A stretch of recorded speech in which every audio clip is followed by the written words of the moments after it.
We're at an exciting time in our schools when it comes to student attendance. There's growing recognition across the country that far too many students are missing critical amounts of school, and far too many schools have a really serious problem with absenteeism. We know that students missing even 2 days a month is related to a host of negative outcomes, including disengagement, course failure, and eventual dropout.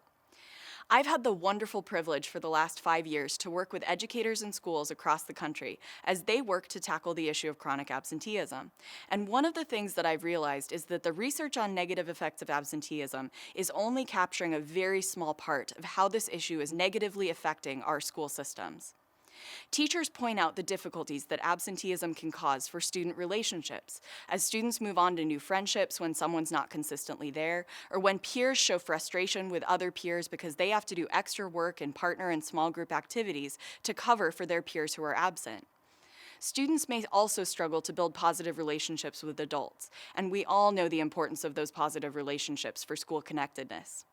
Our classrooms suffer because teachers are spending valuable prep time working on building makeup work packets and figuring out how to catch students up, rather than planning meaningful instruction.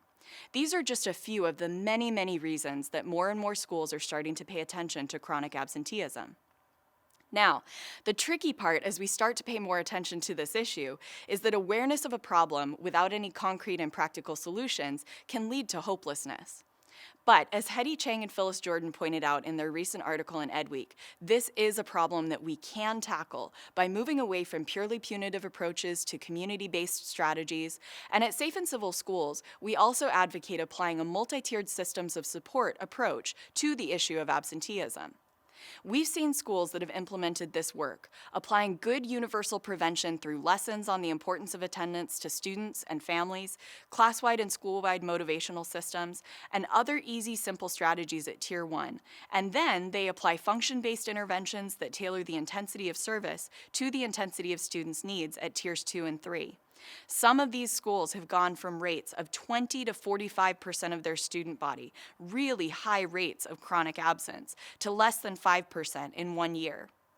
Other schools have seen drastic increases in average daily attendance. One school shared with us that they had over an 8% improvement in ADA from 1 year to the next, and that represented over 4,000 days of increased attendance in a school of about 285 students.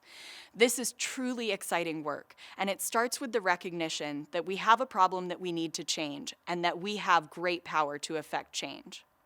If you're interested in learning more about the Safe and Civil Schools multi-tiered systems of support approach to address absenteeism and truancy, we have a few archived webinars that are available through the Pacific Northwest Publishing website. We'd also be happy to speak with you if you're interested in partnering with us to tackle this critical issue in your schools. Thank you.